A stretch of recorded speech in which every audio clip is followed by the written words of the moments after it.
Hey guys, how's it going? Thank you so much for tuning in to Shooting Gear Reviews.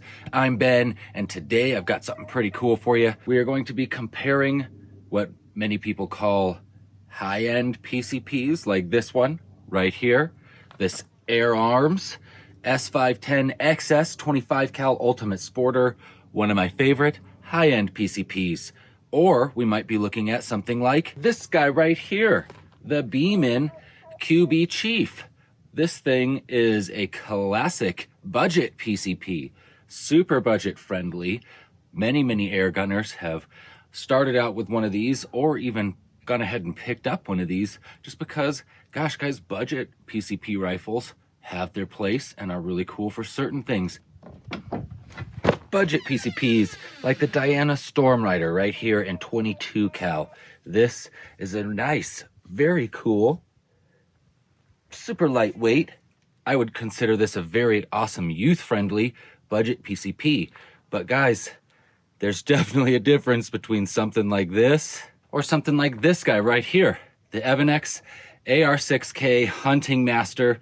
This is, again, a very lightweight, very compact, super comfortable, very youth-friendly, or someone with a small frame. Really, even I enjoy carrying this around for like a long night of ratting because it is just so darn light. But what's the difference between something like this that's maybe in the middle end of the price range, middle high end, versus that Diana Stormrider? Because, gosh guys, budget PCP rifles have their place and are really cool for certain things. Budget PCPs like this one right here, the GAMO Urban 22, one of my all-time favorite air rifles. This is a beauty. It's so much fun to shoot, super comfortable, super quiet, very accurate. Why would you need a high-end PCP like this guy right here, the Ataman M2 Ultra Carbine? This thing has got the compactable stock. It's super freaking tactical. It's very lightweight, very awesome, multi-shot PCP. Man, just a beautiful gun. But really, where's the advantage to going with something like this, guys? Let's take a closer look at this because we've got a lot of people with guns like this. This is my Umarex Gauntlet. This is a customized sort of semi-modded Umarex Gauntlet 22 cal. In other videos, guys, I've actually put this right here up against an AirArms S510 22 cal, and it held its own. So really, guys, what is it about a budget PCP versus something a little bit more high-end, like these Umarex right here? These are not super high-end, guys. These are what I would call like middle high-end air rifle. These Rex, guys, I think these are going for right around 800, and this Max Air 2 Bullpup, this is right around 1500, I believe. So definitely not inexpensive air rifles. They definitely do a lot, and I think you get what you pay for. Today, I'm gonna try to not only go over just performance, but also sort of some of the key features that I think make up an air gun and what it's going to be able to do for you. So which air gun is right for you? A budget PCP or maybe a little bit higher end PCP? Well, that's what today's video is all about. Stay tuned and check it out. All right, guys, and I really want to preface this video by saying that these are just my opinions. This is what I've noticed from after my years of shooting air guns, from, you know, the budget variety all the way up to, you know, pretty dang high-end stuff. And there is a difference.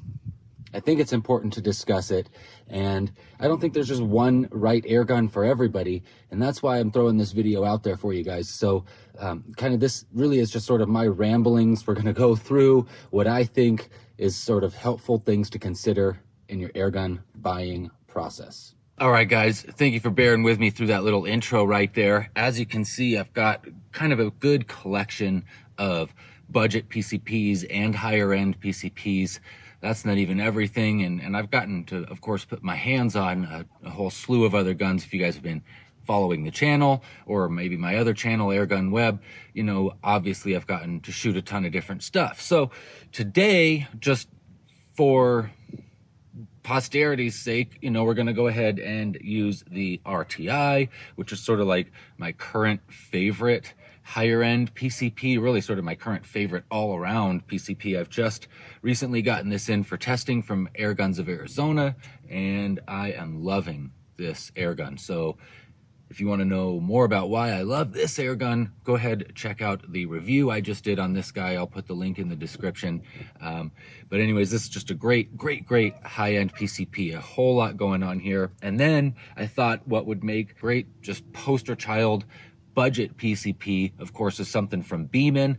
I wanted to show you guys something kind of newer, and that is this Beeman Commander right here. Both of these are in 22 cal.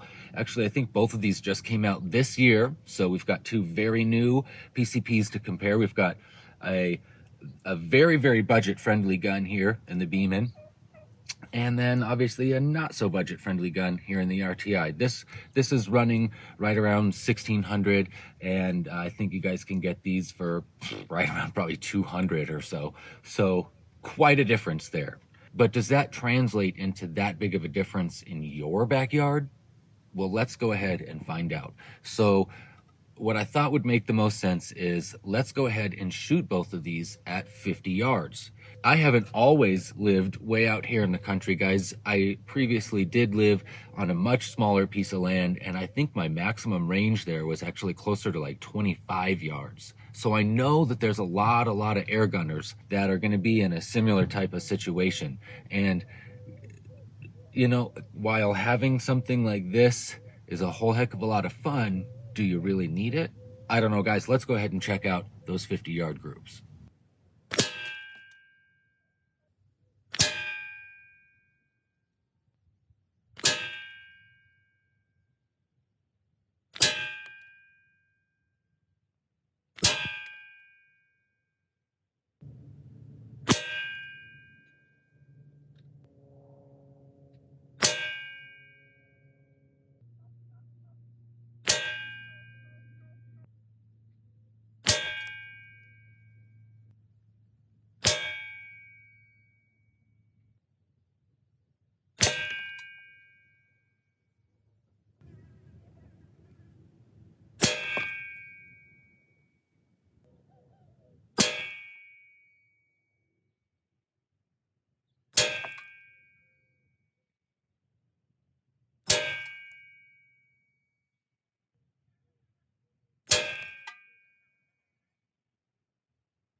All right, so here's the group we got with the RTI Prophet using the H&N slugs at 50 yards. You can see I had that one sort of flyer that went a little bit high on that group, but gosh, the rest of them, guys, right there, right at that one little teeny tiny group, and that is 5 shots at 50 yards.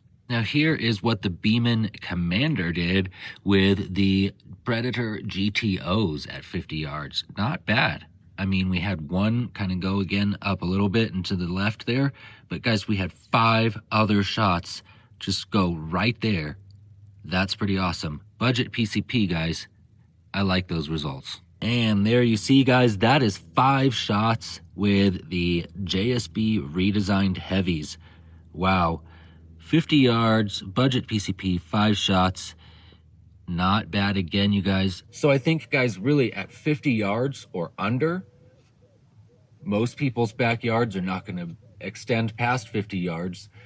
I would say that something like this is going to make you guys really happy in the accuracy category. Now moving on to, of course, the RTI Prophet here, guys, at 50 yards. Really, it's sort of boringly accurate a lot of times. Check out this group right here that I shot with the Predator GTOs. This is 5 shots at 50 yards. I mean, come on. You can't really say much else for something like that except for wow, right? So definitely you're going to have a subtle edge at 50 yards with certain pellets in certain conditions, and of course, depending on the shooter. But really, guys, what is that difference? It's fractional. Then once you're trying to go really beyond 50 yards, say step it out to 100 yards or beyond, that's when you start to see a very big contrast between a higher end PCP and a lower end PCP, guys. The accuracy differences at 50 yards might not look that big, but by the time that you get that difference all the way out to 100 yards and beyond, it's exponentially changing the difference that it's going to make in those group sizes. So I think that getting something that matches your expectations is huge. So guys, taking a little bit closer look at like a high-end PCP as this Prophet is right here, you know, just everything on the gun is going to be better. Starting off, you know, back here, we've got just a great mag design, loads super easy, very durable, fits pellets and slugs like no problem, just a great mag. We've got adjustability right here on the outside, that's also awesome. We've got a regulator with an adjustable regulator up here. I mean, awesome side lever action. We've got a great trigger, just a superb trigger right there. We've got, of course, this beautiful, shiny carbon fiber bottle. I mean, just look at this gun, you guys. Everything that you've got going on right here is just a very high-end fit and finish, as it should be. Now, coming over here, we've got a bolt action that is somewhat stiff and kind of grindy. I don't know, I'm not gonna dog the gun. It's a good gun for what it is, but it's not this gun right here. It's not this. It is this gun right here. And that's okay. That's okay. This gun's good. We like this gun because it's a great gun for the price. It's got an okay trigger. I mean, sort of a long travel, but it's okay. It's an all right trigger. And I mean, no amazing air tube or anything, you know, it's a standard air gun. It does have a comfortable thumb hole stock. And I mean, guys, there's really nothing wrong with this. This does come with a single shot tray, which is what I've got in there right now. And it also comes with a magazine. This guy right here, no single shot tray. So, I mean, maybe that's a make it or break it for you on certain things, but you can get, of course, high-end guns with a single shot tray. So that's sort of irrelevant. But anyways, there you guys go. And that's not I think, an unfair look at sort of the differences between a budget PCP and a higher end PCP. This is, of course, the RTI Arms. This is the RTI Prophet right here. And this is the Beeman Commander right here. But I don't think that this has given you guys an unfair look at sort of the standard that budget PCPs are built to and high-end PCPs are built to. Talking about some of the key features that make up an air gun and will help you guys in your decision-making process of choosing what's the best air gun for you. Now, I picked this AR6K because this is sort of a feature-packed air gun, but it's in that medium sort of a price category. So this isn't high-end or budget-friendly. This is right in that like $600-ish sort of a category. So I think this makes a great rifle to show you guys sort of a feature set on. So one thing that a lot of people want in PCP is multi-shot capability. And that's gonna come to you from having a magazine like this.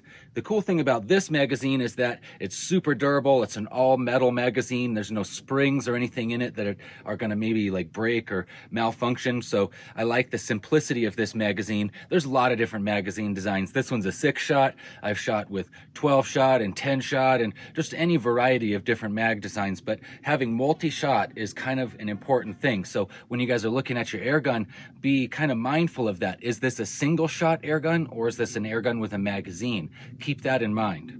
Next, we've got the air cylinder here.